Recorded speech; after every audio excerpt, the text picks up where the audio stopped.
part of the purpose of this podcast called Stepwise is to put forward the notion of wisdom as an essential component of leading other people. What does that mean? Do we all have to be my age to lead other people? No. Can wisdom be applied if you're 30 years old? Absolutely. Wisdom is the sum total of our life's experiences, our strengths, our failures, stuff we've learned from, scar tissue, all that stuff, applied presently in the moment without bias, without judgment, that kind of stuff. When we can lead from that place, whether we're 30 or 70, we are going to be leading other people better.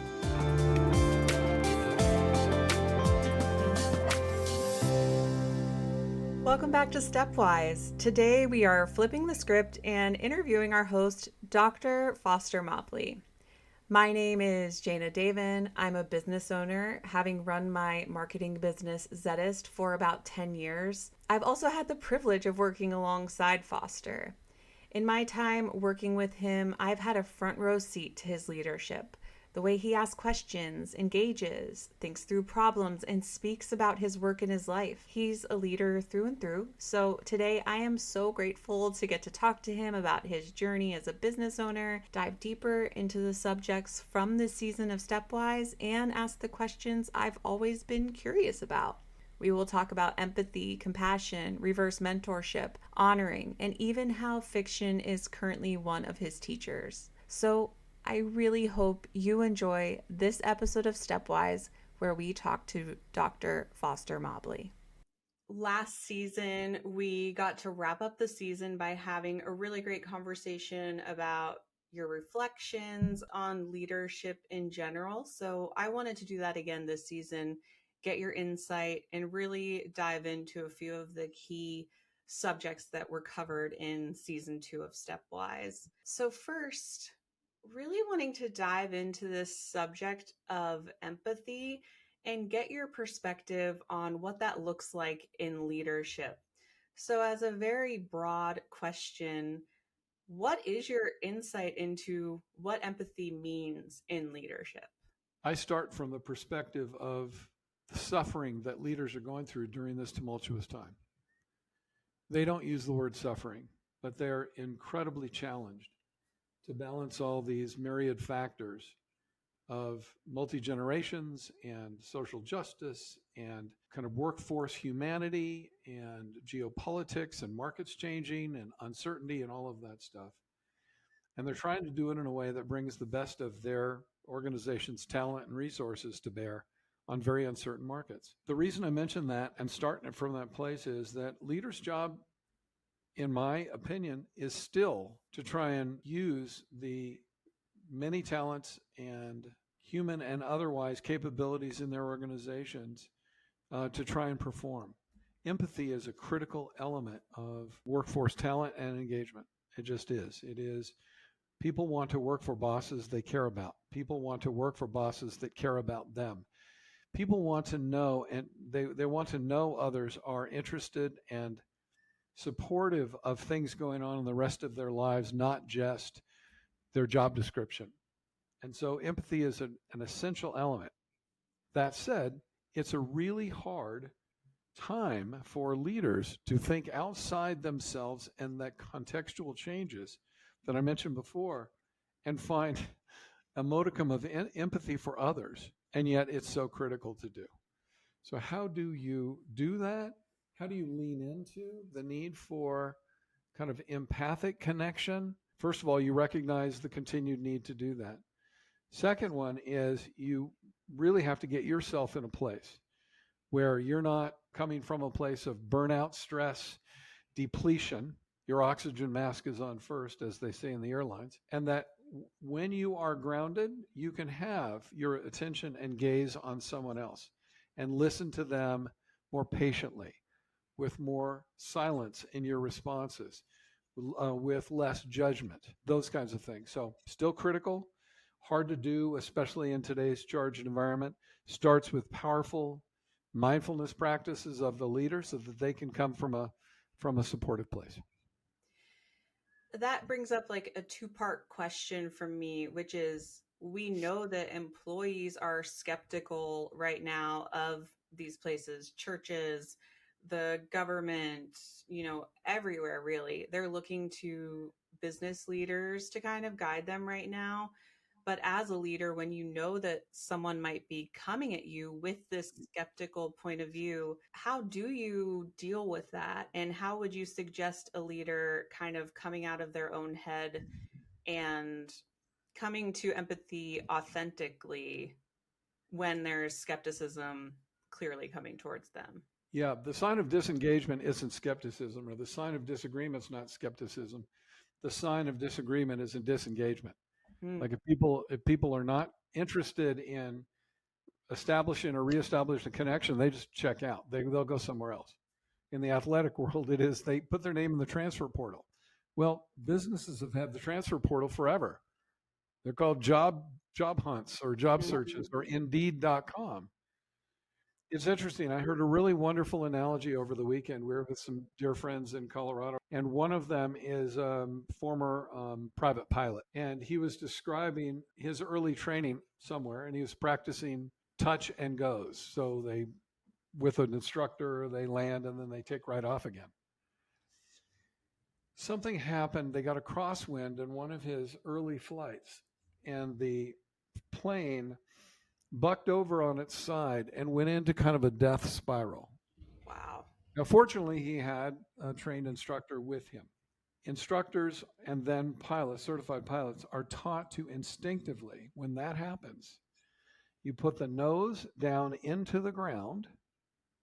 So you point your plane at the ground and you give it gas. You increase airspeed over the wings that will allow the plane to finally begin flying again, which is the purpose of a plane. I can't think of anything more counterintuitive than coming out of a nosedive by putting your nose into the ground and increasing airspeed. And yet that's the way to do it. And I would say the same thing I think that analogy applies really well for how do you deal with skepticism in the workplace? How do you deal with anger in the workplace? How do you deal with disengagement in the workplace? Point the nose into the ground and give it airspeed. What does that mean? It means that you lean into it, you find out about it, you inquire about it, you don't argue it, you don't deny it, you don't pretend it's not there. You recognize it's there and you go into it. Put the nose into the ground. Tell me what it is that's causing you such difficulty. I understand you've got an issue right now. Let's talk about that. How in what ways am I contributing to that? Because it's not my intention, but I may be unaware of how I'm contributing. But you really lean into it and increase the airspeed. To me, increasing the airspeed is increasing the flow of communication between, leader and follower. It's that same analogy. I think it really works. Others have described it as when you see a thistle in the ground, which is a big topic for us landowners in Montana because Scotch thistle is everywhere. But when you see a thistle, don't walk around it, grab it and pull it out because otherwise you're going to be dealing with it forever. Put the nose into the ground, increase airspeed. Now, we're all too tired to do that. We're all too stressed to do that. There are many things we need to worry about. But, handling that skepticism in that moment will pay dividends and save hours of time later by not addressing it and feeling uncomfortable and letting the discomfort drive our leadership actions, which it never should. Wow. And correct me if I'm wrong, but I'm hearing potentially you saying that skepticism, anger, frustration is engagement. They're signs of engagement. They absolutely are. I learned that years and years and years ago from the Forum Corporation, that I believe is still around, and some dear friends there. It's where I met my wife, Kathy, through the Forum Corporation of Boston. And they had a sales training program. And they basically said, how do you handle objections? You encourage the objection. Because if somebody's not interested enough to object, they're going to check out, they're going to go buy somewhere else. But if they're willing to engage in a conversation, your price is too high. Great. Tell me what value you think you're getting for this. Yeah, price is pretty high. And we sell on value. But anyway, it's engaging in that. It's leaning into that thing. Not denying, not deflecting, not obfuscating, not running around. But let's find out, because those people are engaged. They just want help. They just want a leg up. We're all kind of swimming in the soup right now. And it brings up what you said in your first answer, which is that a leader needs to be grounded in themselves in order to receive the skepticism and anger and be able to ask what's going on. How can we make changes to bring you back on board onto this other side of your emotions? Yeah. And what's the first step in that? If someone is like skeptical of meditation or waking up and doing their morning pages like you do, how can someone tiptoe into this like groundedness in themselves as a leader? I don't care how people go about it, but they need to slow their souls down. By that, I mean, my next book, I swear to you, is going to be called The Crack That Lets the Light In. We all need a crack that allows us to breathe. It allows us to ground. It allows us to slow down because the soul doesn't think at the same pace the brain does, right? Somebody brings up an issue and our brains are racing ahead. We can think at 300 words a minute. People speak at 150 words a minute. We are racing to complete their sentences and to provide answers before we've really ever heard them. You know, the deep listening that people are really, really valuing and that stuff. I don't care what it takes. People have talked about the value of being out in nature. Go for a walk for 10 minutes. They call them the fancy way of, new age way of saying it's a nature bath. Go take a nature bath for 10 minutes. Or go get outside your building or whatever it is. I don't care what it is. I don't want people to become yogis and Pilates instructors, although those are useful things. That's not what we're talking about for business. We are talking about ways to slow yourself down, to be present to another human being so that we can truly listen without racing to complete their thoughts, racing to a solution. And you know this from having a partner in life. Our partners don't necessarily want us to solve our problems. They just want to be heard. We want to be heard. And that's the way we're finding with people. So if you can't get yourself into a place where you can empathically and quietly hear another and really be curious about what's driving their thoughts, then go take a walk.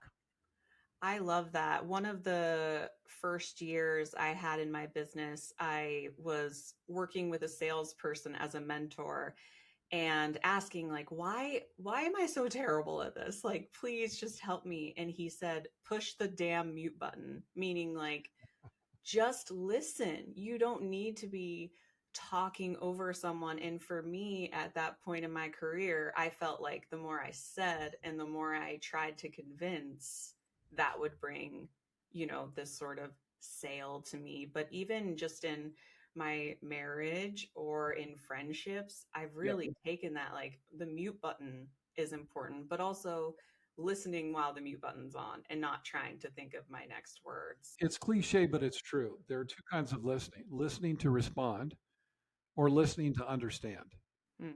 And most people listen to respond. And so consequently, again, they're filling in words and meanings and they're piling on. I'm a huge believer in less is more. Ask the question, shut up. Listen. Make a comment in a sentence. If people want more, they'll ask. Or you can test for understanding. I was in a conversation recently where every truth that was spoken by somebody else in the group would come and pile onto it, in which case words were not needed. Other than an affirmation, wow, got it. And consequently, it's like it starts to diminish the value of dialogue. And then now suddenly you've got less time and less oxygen. And so everybody's trying to pile on and get their point of view across as opposed to less is more. Interesting. Say more. Yeah. Very powerful in conversational intelligence. Say more should be another one of those sayings. Tell me more about that. Yeah. Let me listen more. I think that's beautiful. So do you see empathy as a non-negotiable for C-suite leaders, or is that kind of like a trendy thing to latch on to today in the business world? I get sarcastic sometimes. As anybody that's been around me for 5 seconds knows. You only need to show empathy if you want to get results. That's it. You don't want to get results, don't bother. So that's my snarky way of saying it's a non-negotiable. The job of a leader is to create aligned, committed, passionate followers. That assumes that they've been hired to do they've got the right talent to do their work and to work together and to have, modicum of, wisdom and, be good contributors and good citizens. That assumes all of that. But that's what a leader's job is to do. You want to create alignment? Find out what they hear in your direction. You want to hear, committed? Listen to them. Because there's a difference between compliance, telling somebody what to do and having them follow your orders, and commitment, where they get that, they buy your vision, and they'll bust through walls for you without having to be told every single step of the way. And passionate, boy, how do we get the passions of people if we're not really empathetic? We really don't know who they are. And I think without empathy, you don't know who they are. So we're hiring human beings, not human doings. And I know it's cliche, and I've talked about that since my last book, but I think that's really true. So, non-negotiable, critical relationship to engagement and performance, critical relationship to the kind of workplaces we're trying to build. How do you listen for that? I mean, what are you specifically listening for as a leader to make sure that your employees are actively pursuing what you want them to be pursuing, or working along with you and not, kind of against or askew from you? I have this very simple tool. It's called asking questions. What are you hearing me say right now? Question mark. Shut up. What ideas do you have? What do you see that we could apply to make this better? Question mark. Shut up. How does this align or not align with stuff that's personally important to you? Question mark. Shut up. By asking good, I'm going to go back to my Forum Corporation days. By asking good, they call these high gain questions. They're open-ended questions, but really cause people to think, analyze, or speculate. It's not something you can just pick up a piece of paper and by asking it in a way that's not yes, no, that's an open-ended question. But these are high gain questions. By asking high gain questions, and by the way, that's a vital skill for leaders today.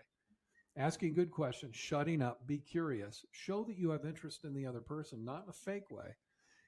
By golly, those people have a lot of ideas. Just need to find ways to cultivate them. It's almost like all this gold is laying on the ground and we're walking over the top of it because we've got job descriptions and quarterly goals that don't matter much anymore. Yeah. Because they're changing so quickly. So, you ask. Yesterday in my work with this group of mentors, I pulled a Ted Lasso quote, which shocked me. I used it and then went, oh my God, I heard that in Ted Lasso. And the quote is, be curious, not judgmental. Man, that just captures so much. Engage people's hearts, heads, minds, hands. And it's very different than just providing a kind of unilateral direction. You want people to show up like adults? Treat them like adults. Yeah. And engage them. Do you think that's always been essential in leadership or taught? Because from an employee perspective, until a few years ago, it seems like employers in big corporations maybe didn't care as much about what their employees thought and felt. Is this new, or is this something that's always been around? The concept of employee engagement, employee involvement, participative management's been around since the 70s. It has been settled research for the last 30 years. Now, is it more popular today?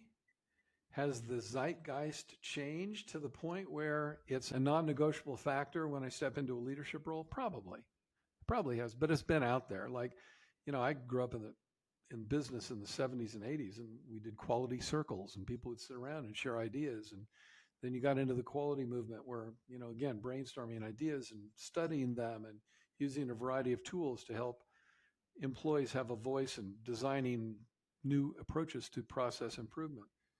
It's been around. In employee engagement, that's kind of the study of the 90s and the aughts. It's been around. It's easier to talk about now. It seems to be everywhere. Not new. The better leaders have been doing it for a long, long time. If we're thinking about empathy for our employees as leaders, but you work with corporations that are huge. They have shareholders that want more profits. They want to see changes within these corporations that perhaps counterbalance what the employees want to see, especially in the age of burnout and, all of these other things that are happening in business right now. Can you be empathetic and also be working for your shareholders? And how does that work? I think you have to be. I don't see opposing relationship between shareholder needs and employee needs. Hmm. In fact, I see them more as a Venn diagram with three circles. One is learning to value myself.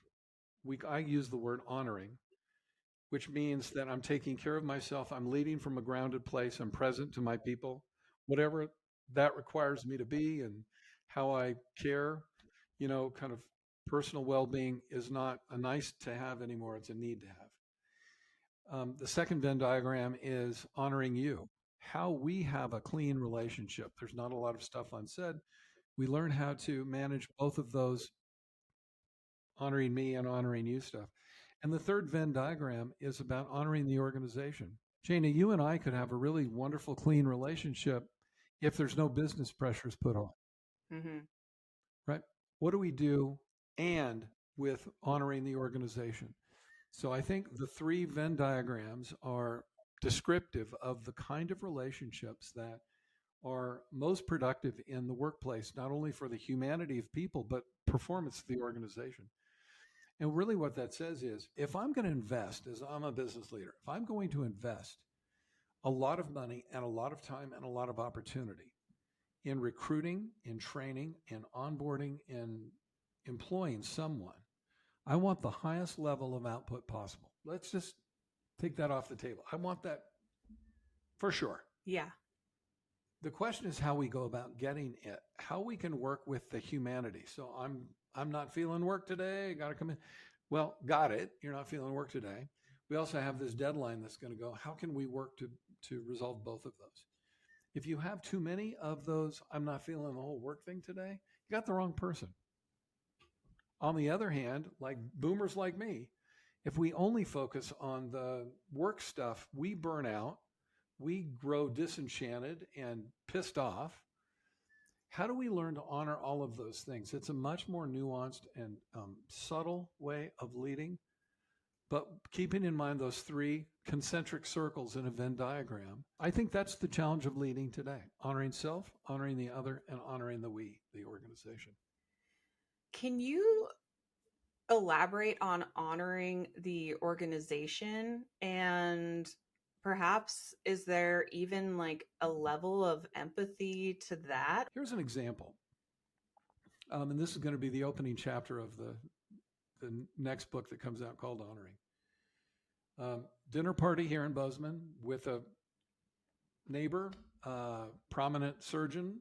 He was complaining about somebody from a different generation wanting to take a couple of hours off in an afternoon to watch her kid play soccer. I immediately said, hey, is this a problem employee? Oh no, this is a really good employee. And boy, if she made it through our screens to make it onto our surgical team, she's got to be really top notch. Well, has this been a problem before? No, not really. She just asked for a couple hours afternoon off.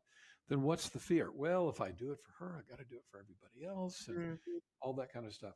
It got into a real values difference. Like and basically he admitted, I would have never done this. I wasn't allowed to take time off during my medical school training or in my residency. Well, I had to suck it up and do whatever needed to be done. So it's not disruptive to the workflow because you've got a surgical schedule. Is it going to screw things up there? No. It's not disruptive to their relationship. It's not going to cause undue hardship to the rest of the surgical team. So the metrics that should matter were not considered. What mattered was it bumped up against his value and his training of, boy, if you're serious about this work, you don't take any time off. And I looked at him and said, what if she's not wrong? Yeah. What if she's not wrong to want a couple hours off? She's not trying to bust the bank. She's not trying to go against company norms, nor is she trying to screw up the surgical schedule. She just wants to watch her kid play soccer for a couple hours. What if she's not wrong? Is there a different way to think about this? And so that's the example of we're honoring the individual, but we look back at honoring the organization and ask those questions. Does it screw up the surgical schedule? No. Does it create all these other problems for the organization? Does it reduce the revenues? No. All those kinds of things. So asking those questions in light of what the organization needs as well, then finding a solution, to me, is the only way to go through this. Yeah, there seems to be a notion some people have of, well, I didn't have this, so why should someone else get it? And it really comes up a lot in leadership and people who have been put through the work overtime, work until, midnight and miss your kids' soccer games, all of these things. How can someone with that mindset start to step out of it and see that just because they didn't have something doesn't mean other people also should not have it? The other non-negotiable these days is that you've got to do your work. Leaders, and I'll quote Erin Rocchio, who happens to be my daughter, but is also a wonderful practitioner in this field. She said, leaders coming into this who haven't done their work are lost. That's step one. You have to do your work. And by doing your work means kind of a discovery of self. What do I prize? What do I value? Where are my blind spots? Where am I just subconsciously acting out of unexamined beliefs like that one? That's part of a leader's work these days. And, self-awareness is always number one. The inscription of the Oracle of Delphi and the Temple of Apollo back in the day was know thyself. And it's still the number one principle for effective leading. You leaders, know thyself. Do your freaking work. And part of that starts to get exposed to, what do I believe and why do I believe it? Well, I believe everybody needs to work 100 hours because I had to. Really? You really think that's required? Also working with somebody else, whether it's a friend or a coach or a peer or a spouse or partner of some sort, to kind of uncover those values is a really important thing to do. So that's all part of leading in this very, very turbulent Cuisinart of all of the stuff going on and spinning around a million miles an hour. If you're not centered and calm and self-aware in the middle of that, not much chance of coming out the other end with any sort of sanity or equilibrium, I'll say. Yeah, know thyself is one of the hardest things humans have to do, because we learn that that's so essential, I feel, so late, where we're not really learning ourselves for the first, the years of life where we're really learning. We're kind of learning everyone else. Part of the purpose of this podcast called Stepwise is to put forward the notion of wisdom as an essential component of leading other people. What does that mean? Do we all have to be my age to lead other people? No. Can wisdom be applied if you're 30 years old? Absolutely. Wisdom is the sum total of our life's experiences, our strengths, our failures, stuff we've learned from, scar tissue, all that stuff applied presently in the moment without bias, without judgment, that kind of stuff. When we can lead from that place, whether we're 30 or 70, we are going to be leading other people better. Now, think about this. There are 5 generations in the workplace right now, and every one of them has different values, different perspectives, different needs, different time horizons. Some want everything like right now because we've been trained to, instant gratification with data. Others, hey, let's talk about this. Every one of those 5 have different. And so leaders today need to A, get out of their own way, B, do their own work, and then C, if you think you've got an answer for 5 different generations of people simply because you have an org chart and a job description, man, you're a manager, you're not a leader. I loved something from the Julie Kennedy Ehlert interview where she said, you need a mentor from different generations than you.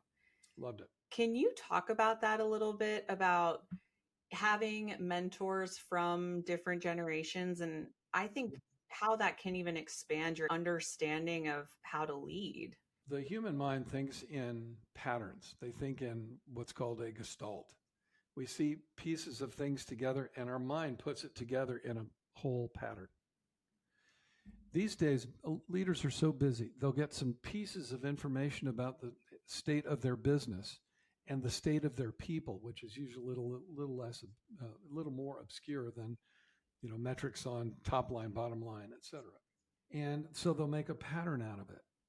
By getting a reverse mentor, which is what she was referring to, you can really find out what's going on with people that don't fit that pattern necessarily.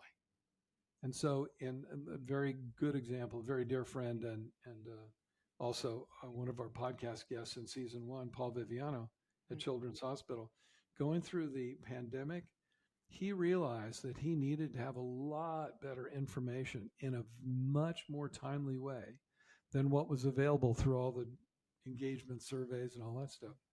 So he found a nurse who was 3 generations his junior, late 20s, early 30-something nurse. And he asked her to have the kind of relationship where she could mentor him. What's the workforce feeling? If it came out this way, what do we need to do? How do we need to communicate it? How do we need to get people's points of view on this? And boy, she told him like it was. Wow. It was a really incredible source of valuable wisdom from her to him, just based on her own perspectives. And that kind of filled out the picture. So you want to be a leader in touch with your whole organization. You have a reverse mentoring relationship. Find somebody who's not necessarily in your line. This was in the nursing practice. But find somebody who's willing to tell you the truth. They don't have an agenda. They don't have an axe to grind. They just want to tell you the truth. Yeah. And I think one thing I've heard you say, maybe not in these words, but throughout your interviews, is like wisdom happens in reflection. Mm-hmm. And I think by having a mentor outside of your generation, it helps you to reflect on, how am I performing for this section of my workforce, or for this person who, for me, it would be outside of my generation to have a mentor who is at the end of their career. And so how does that performance look for me? How am I doing by their standards, and what can they teach me? And so I think this podcast does a lot of that, encourages reflection. And also in the work that we do, reflection should be a part of that. Your daughter's book, Wholeness at Work, really guides people through that, reflecting on, their own beliefs and their own way of working. There's so many great resources on that as well. Yeah, for our listeners, Erin T. Rocchio, Wholeness at Work. Very, very good book. Available, I think, everywhere. Yeah. Kind of switching gears a little bit, I'm curious what leadership trend makes you roll your eyes right now. Well, you know this about me. I'm not big into bullying and the use of power as a leadership technique. We see a lot of that. It's not just politics, but it is many times when people are pressed for, quote, results, they stop listening and they start pushing. Now, pushing for results, cool. Hey, look, I'm an MBA. That's all good. It's how you go about it and how you treat other people as you do it. And so there's this notion of power over as a leadership technique versus power with. And I'm not a big power over.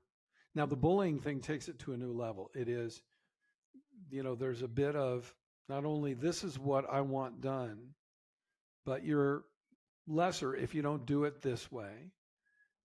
There is some command and some cases threat and some cases shame. Those are the things that are being popularized in the news today. If you look at what people are calling leadership, I'm not a big fan of. Not a big fan of. Yeah, it's decisions made without full data. It's decisions made that affect a lot of people without input from a lot of people.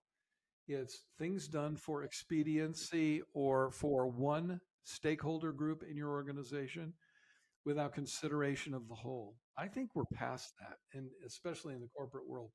Look, Here's my argument for kind of engaged whole person leading. You know what it costs to replace a person these days? It's crazy.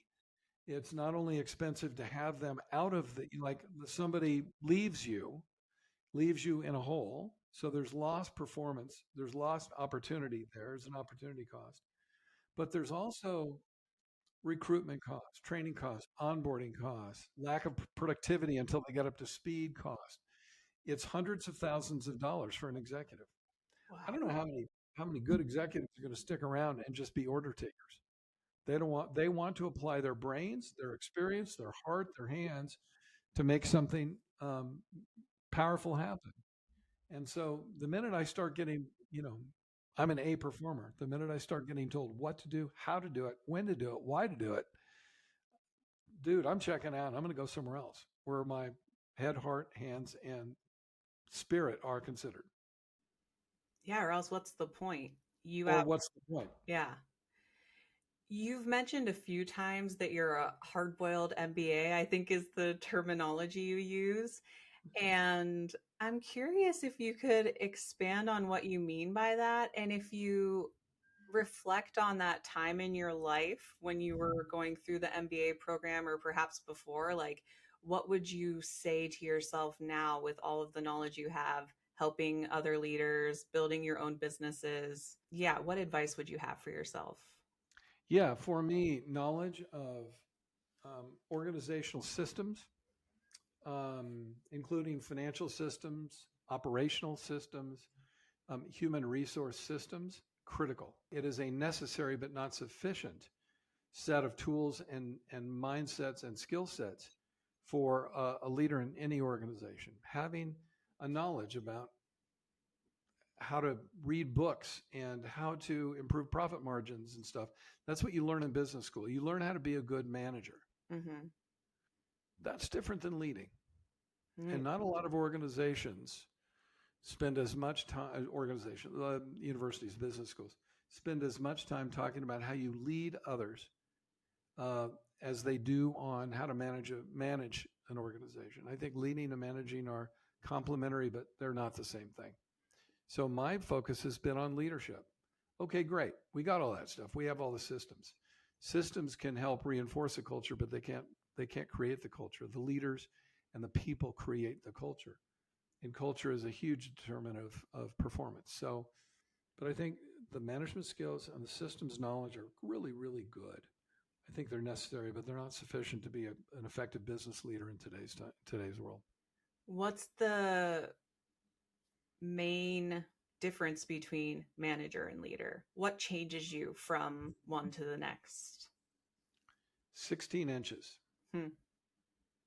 16 inches. Systems can generally are built to be robust, and they can generally be done without a lot of empathic relationship connection, stuff like that. When you are leading from what do others want and feel? What do others need? How is my message resonating with them? How do I get them to play at their highest and best? That's not a question for a manager. That's a question for a leader. So really it is take all these systems, let's make them work, let's make them sing. And the biggest expense item in any business organization is your workforce. Mm-hmm. How do I get the most out of that? Well, it has to do with relatedness and connection. That's the basic human social needs. We all need that. But again, not often taught in business schools to the extent that I think it should be. Is that the lesson you would tell yourself? It is. I put myself through college and business school, and I was working. And so I really wanted to learn about systems, and I learned. And so I was a production manager in an early stage digital company in Hollywood, California, while I went to UCLA in my undergrad. Wow. Yep. And I really wanted to learn how to make systems more efficient. So I did. And I could shave pennies and minutes and hours off things. And I'd look at workflows, and I could analyze the workflow and figure it all out. So I was a really good manager, I thought. But I learned the value of people and leading as a real differentiator. Look, everybody can learn systems, but not everybody has a connectedness with people.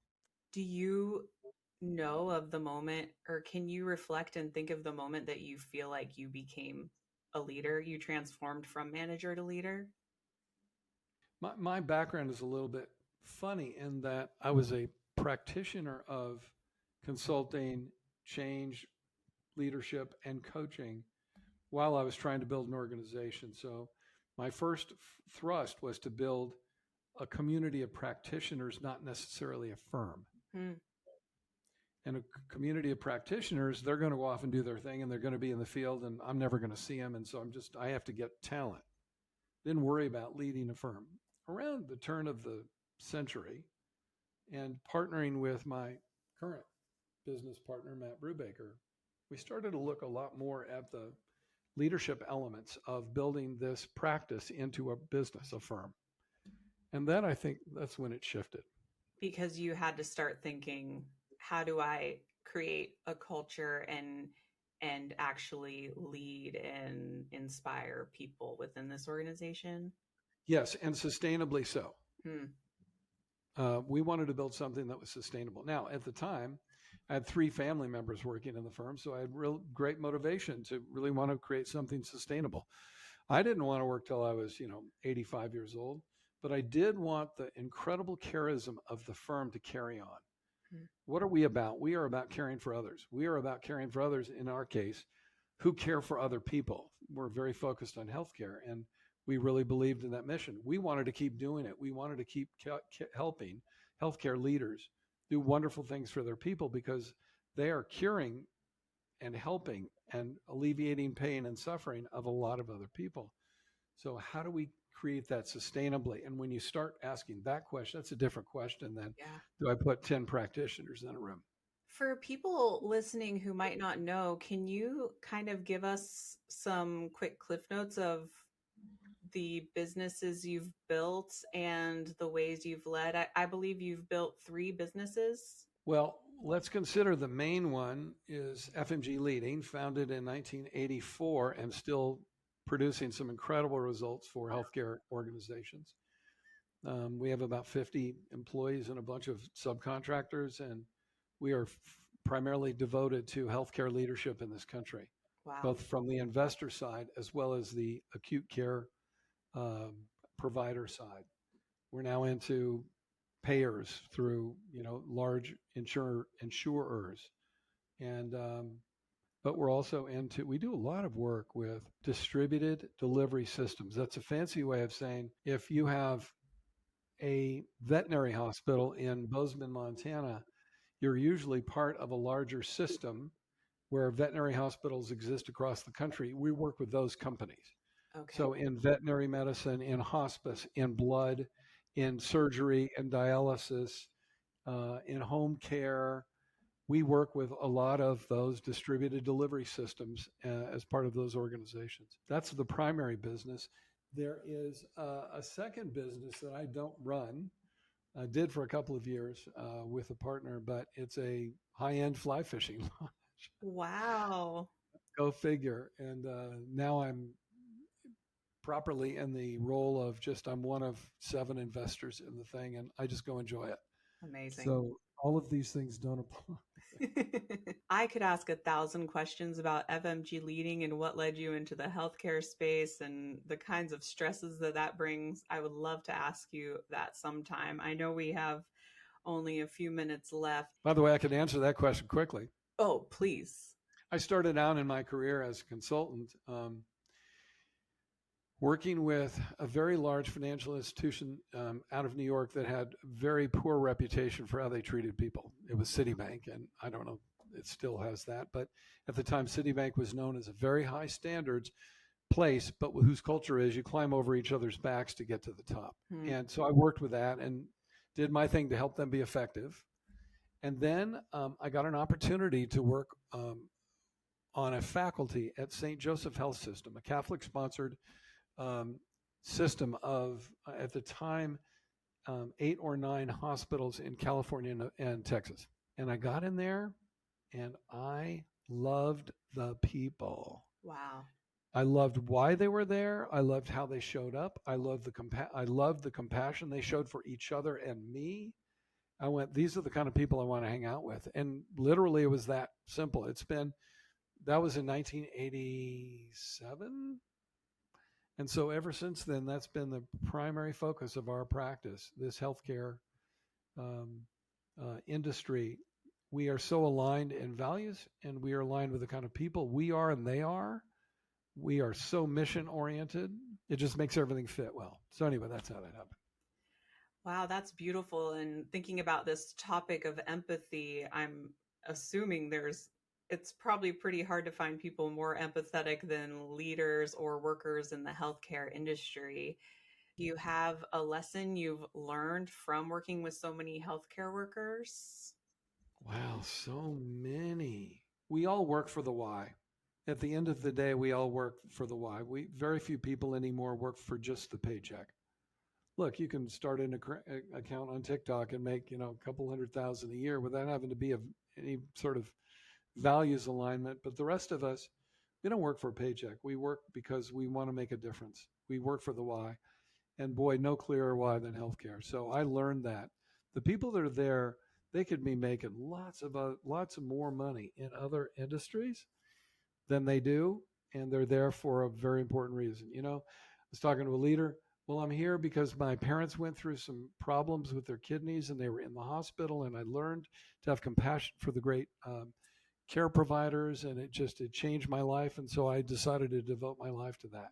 Yeah. I shifted my focus in business school to public administration or healthcare administration as a result of it. You hear those stories over and over and over again.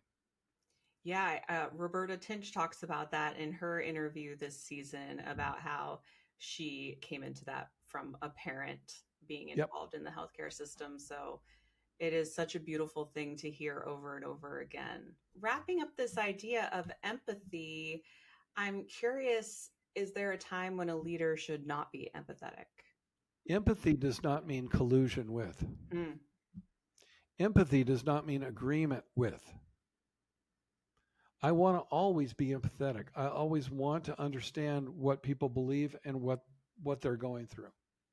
That does not necessitate me making a decision that doesn't also honor the organization.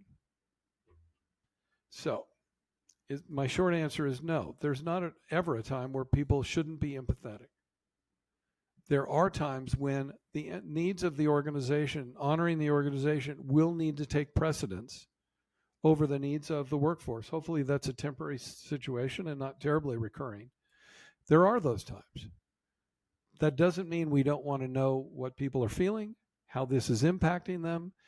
We don't want to not be respectful of them. We always want that. So I'll probably give this a lot more thought, but right now I would say empathy is always a value. And again, we don't need to act on it. We don't need to dishonor, but it sounds like that sort of discernment would take a lot of continuous sharpening and trying to understand other people and your organization, continued learning. I know you ask every guest, what are you reading? What are you listening to right now? And you always have great books that you're reading and podcasts you're listening to. So I'm curious if you have anything right now at the top of mind that you've been reading, listening to, engaging with that's helping you in your leadership. One of my, as they call them, saw sharpening things, the way I renew is I've gotten into fiction lately. Nice. That has nothing to do with leadership, although it kind of does. Mm-hmm. And I don't know if you're familiar with the best-selling author Kristen Hanna. Yes. I've gotten deeply into Kristen Hanna. And the first book, I forgot the name of it. It's about nurses, but it is fantastic. It starts in Coronado Island, where Kathy and I spend a lot of time. Yeah, and it's about the story of this one nurse who grows up in the jungles of Vietnam in these MASH hospitals. Fabulous. And highly recommended. Anyway, I've spent a lot of time in the last 3 months with Kristen Hanna. I'm reading a book called The Inner Work of Age. And, we talk a lot about multi-generations. Well, my generation is aging out. So how do we make a transition from huge contributors and where that, as boomers, was a critical part of our lives to now having something different and something less? So the inner work of age is a Jungian approach to um, kind of aging and next steps, as is the book by Arthur C. Brooks that was just so fundamental to the last year or two for me, called From Strength to Strength. It's highly recommended to anybody. But I think those three reading sources have been really super helpful. Yeah, I've recently read Kristen Hanna's The Great Alone, based in Great. Alaska. That's the one. Beautiful, Oh yeah, my God.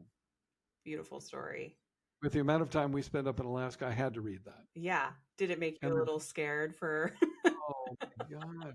Well, Alaska is vast and wild. It's funny, moving from California to Montana, I felt the same thing here. Like things are just a little bit more extreme. And it sounds silly Mhm. because we still have roads, although half of them are not paved. And most of them are 2-lane, but you hit a patch of ice and you're in a ditch. Well, that happens all the time here.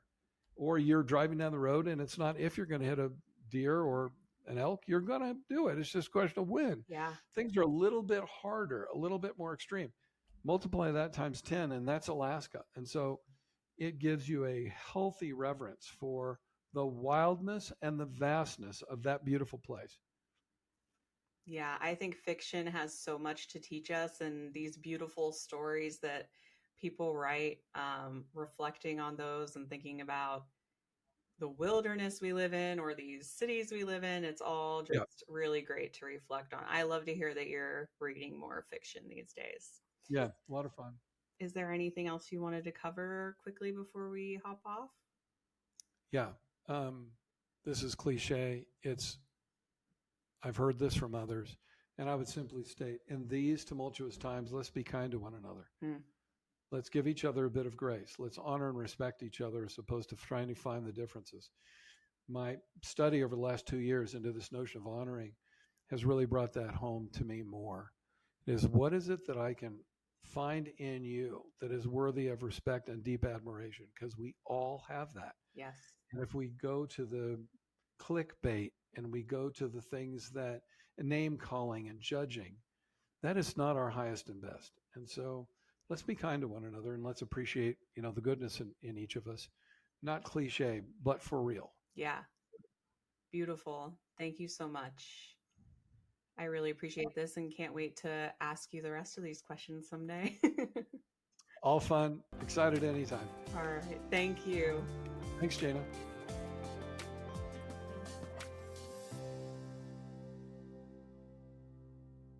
Wow.